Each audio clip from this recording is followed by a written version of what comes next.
don't be scared to just, I guess, shine your light in the midst of darkness, because there's a lot of darkness in the world, and right now I feel like the scales of good and evil, light and dark, are heavily out of balance. And dark, it looks like the dark is winning, and it looks like, all right, things are never gonna get better because look at the state of the world, and so what's the point of even trying? What's the point of doing good?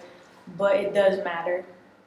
Um, and every little thing that you do causes a ripple effect into the collective. So even if you think it's too small, it's actually not. It's actually very massive. So whenever you're given the choice, I guess I would say just always choose light.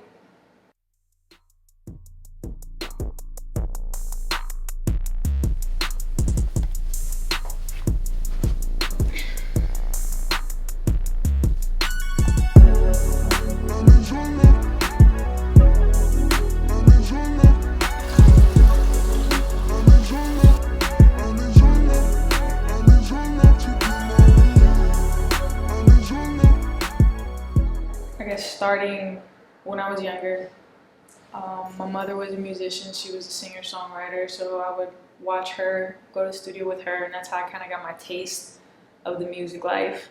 But I never, as a child, was like, oh my God, this is what I want to do when I get older. That never crossed my mind. I was always good at poetry growing up, in a way that the teachers would like pull me aside and like question if did you really write this, and I was like, yeah. And they're like, this is very good for your age. Never paid no thought to it.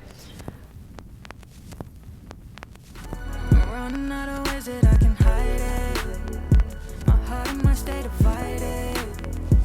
'Cause even when you're gone, still feel so close. I could disappear and still hear your ghost. Just like I'm always reminded. My cousin Solga, he had a music group, and I didn't know shit about the music industry, didn't know the business side of it, so I just was like, yo, can I like join your little rap group or whatever? And he was like, yeah.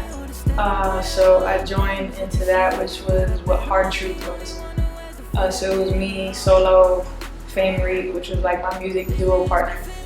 There was Fidelis, who was my engineer, Eddie, who was my cameraman, and kind of just had everything in place. Like we didn't have to spend money on too much because, you know, Fidelis bought his own equipment so we could record in the basement instead of us having to go to the studio. Eddie had his own camera, so we didn't have to go pay for other videographers. Like we were just doing everything trial and error.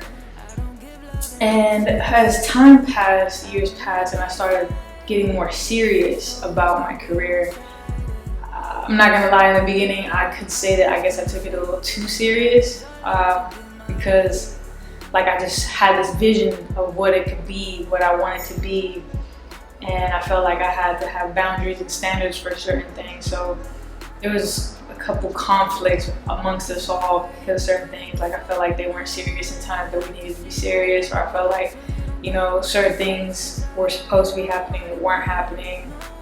So we kind of like, not split up, but I kind of like fell back a little bit. I want to say a couple years after that, when I was, 24,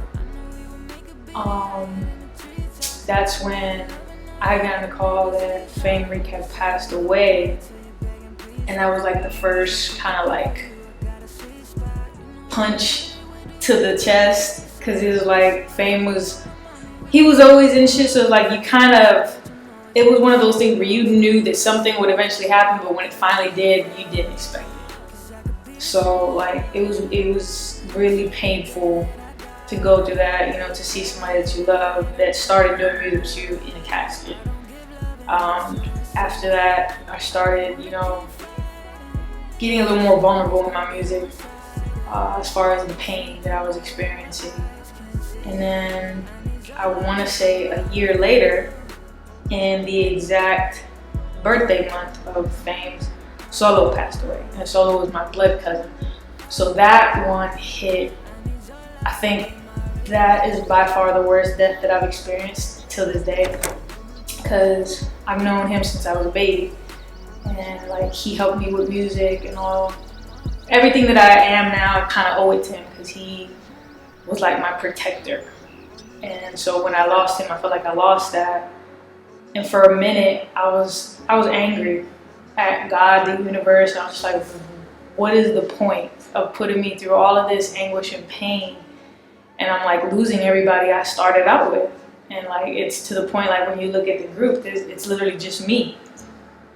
But then, like, I'm a spiritual person, so I would have these dreams with Soul God. And he was basically letting me know that he was okay. He told me that he was fine and that death was super quick and super easy. But that he missed me, he missed all of us, and that I was gonna be okay. And then like when you're super tuned into the universe, like you get synchronicities or signs all around you in the moments that you need them most. So from there, even though I desperately wanted to give up because I just felt so much pain, I was like, it was almost like a guilt kind of thing, because I literally can't give up because they believed in me more than I believed in myself.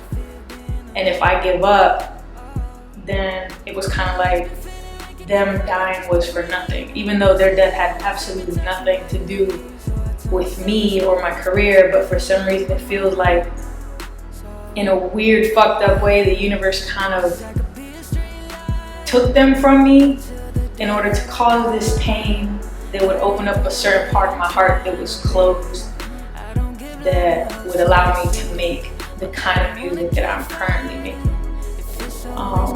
So I felt obligated to continue. And years later, I ended up meeting with some very important label people. They introduced me to Danger, who I'm signed to now. And I've been signed to him for 2 years, and we are making I guess you could say my debut album as a signed artist. And